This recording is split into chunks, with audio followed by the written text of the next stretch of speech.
Nah, kalau kita mau melihat data economic trending secara data historinya, memang komponen-komponen perekonomian kita itu mayoritasnya mengalami kontraksi. Misalnya dari sisi uh, uh, uh, pengeluaran rumah tangga atau household consumption mengalami penurunan 5,51% dari 2,83% di kuartal 1. Demikian juga pada sisi fixed investment-nya juga mengalami decrease pada 8,61% dari 1,70 di kuartal 1,70 di kuartal 1. Demikian juga terjadi kontraksi yang sama atau decrease yang sama juga terjadi pada government spending. Demikian juga pada external demand, karena faktor global demand tersebut menyebabkan permintaan global terhadap komoditas ekspor kita juga ikut tertekan. Ini juga berkontribusi secara negatif ya, contributed negatively terhadap GDP kita.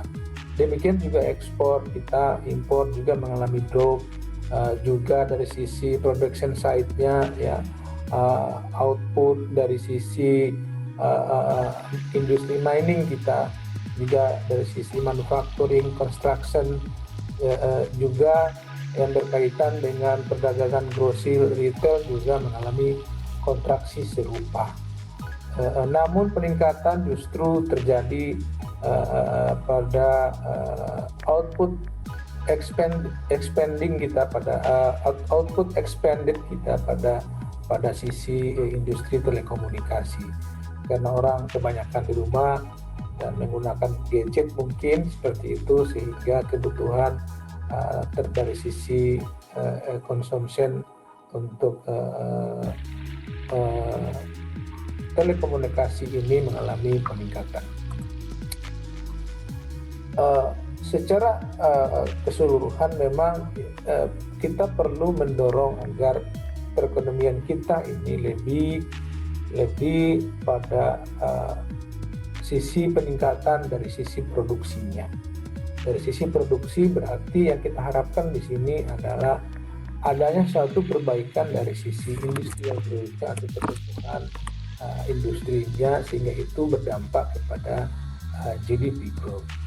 Namun karena industrial growth ini misalnya dari sisi industri olahan atau manufacturing misalnya, dia memiliki porsi yang besar dalam menyerap tenaga kerja. Oleh sebab itu, industrial growth ini memang harus distimulus agar dia pertumbuhannya lebih cepat, sehingga itu berkontribusi secara produktif terhadap GDP kita. Karena memang kalau kita mau melihat datanya, sejak 2018 industrial growth kita memang pertumbuhannya negatif, berada di bawah GDP growth. Itu artinya kita mengalami deindustrialisasi. Apakah deindustrialisasi itu salah? Tentu tidak. Misalnya seiring dengan pertumbuhan teknologi digital, komponen-komponen ekonomi kita mungkin sudah bergerak pada high-tech ekonomi berbasis industri teknologi tinggi, sehingga itu menggerus sisi production growth kita atau industrial growth berbasis produksi. Namun dari sisi high-tech ekonomi kita juga, dari sisi e-commerce misalnya, belum berorientasi ekspor dan rata-rata masih didominasi oleh modal asing, sehingga ini menjadi satu perhatian pemerintah. Karena kalau kita mau melihat datanya, ini menggambarkan bahwa industrial growth kita pertumbuhannya memang selalu berada di bawah rata-rata pertumbuhan GDP. Inilah yang perlu didorong oleh pemerintah untuk meningkatkan berbagai komponen-komponen industri, terutama kompetensi daya saing dari sisi manusianya atau skill pasar tenaga kerja kita. Sehingga perbaikan baik dari sisi stimulus korporasi di industri keuangan dan dari sisi konsumsinya itu juga perlu dilakukan bersamaan dengan itu juga perbaikan dari sisi industrinya sehingga perekonomian kita pelan-pelan membaik.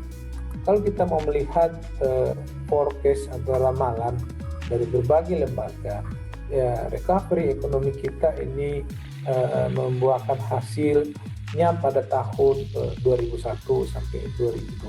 Kita bisa lihat ini ya, panjang 2020 ini kita masih mengalami kontraksi yang cukup dalam meskipun trennya sudah begitu membaik.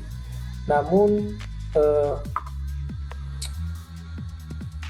ini bukan perubahan yang seperti kita membalik telapak tangan. Berbagai paket stimulus dan government spending termasuk di dalamnya belanja rumah tangga ini juga perlu terus distimulasi sehingga ke depannya pertumbuhannya semakin membaik dan itu tentu berdampak terhadap GDP kita. Baik saudara-saudara, mungkin beberapa data itu yang perlu menjadi bahan perbincangan kita.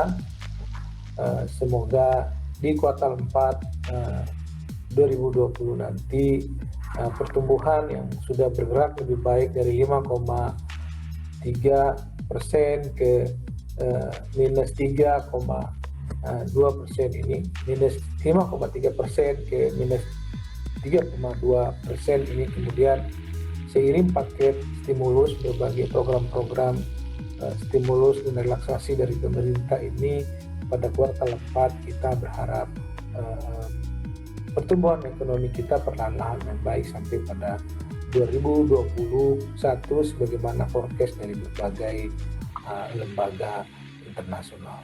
Saya kira demikian. Wabillahi taufiq wal hidayah. Wassalamualaikum warahmatullahi wabarakatuh.